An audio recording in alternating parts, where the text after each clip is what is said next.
Hello সবাইকে, নতুন একটা ব্লগে সবাইকে ওয়েলকাম। আজকে আমি আমার সারাদিনের রুটিনটা শেয়ার করছি।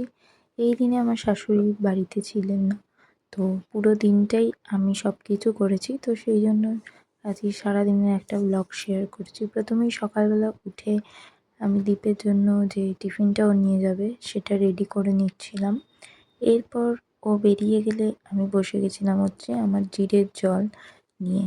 এইটা খাওয়া হয়ে গেলে তারপর আমি গেছিলাম ব্রেকফাস্ট করতে আমার জন্য। আর এখন বাজে সকাল 8:23, আর আমি চলে এসেছি আমার ব্রেকফাস্ট নিয়ে, ওটস স্মুদি। এটা খেতেই আমি সবচেয়ে বেশি ভালোবাসি, কারণ এটা তাড়াতাড়ি হয়ে যায়। এরপর কিছু জামাকাপড় ছিল, সেগুলোকে গুছিয়ে নিলাম। তারপর বসেছিলাম ঘর ঝাড় দিতে আর মুছতে। এই কাজগুলো আমি করি না, কিন্তু যেহেতু বাড়িতে কেউ নেই সেই জন্য আমাকেই করতে হচ্ছিল। আমি ঘর ঝাড় দিয়ে ঘরটা মুছে নিলাম। এরপর আমি যাব আমাদের যেটা লাঞ্চ খাবো, তো সেটা বানাতে। তো আমি কি বানাবো সেটা আগের দিন রাত্রিবেলায় ঠিকঠাক করে রেখেছিলাম। সেই জন্য বাঁধাকপি আর পটল সবই মোটামুটি রেডি করা ছিল। বাঁধাকপি আমি আগের দিনই কেটে রেখে দিয়েছিলাম রাত্রিবেলা। আর এখন বাজে 12টা 15, আর আমার সব রান্না হয়ে গেছে।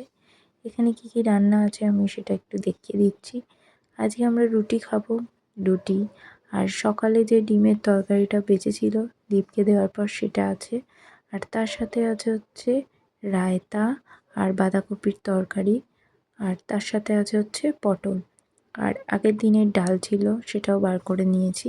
তো এই আজকে আমাদের লাঞ্চ। এরপর আমি চলে গেছিলাম আমার এবিসি জুস বানাতে। আমি বাড়িতে থাকলে চেষ্টা করি এবিসি জুসটা মিস না করার, তাও অনেক সময় হয়ে যায়, কিন্তু এটা আমার খেতে ভীষণ ভালো লাগে। এরপর আমি স্নান টান করে আমার যে বেসিক স্কিন কেয়ার সেটা করে নিচ্ছিলাম। এরপর লাঞ্চ করে নিয়েছিলাম, আর লাঞ্চের পর আমি একটা জল খাই। গরম জলেই পরোটা বেশি আমি খাই, তো সেটাও খেয়ে নিয়েছিলাম।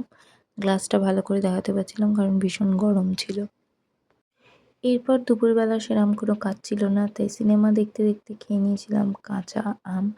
ভালো করে মেখে নিয়েছিলাম, বেশ ঝাল ঝাল হয়েছিল। আর রাত্রিবেলা বানিয়েছিলাম এই মাশরুম স্যুপ। ব্যাস এইভাবেই কাটলো আজকে দিনটা। টাটা।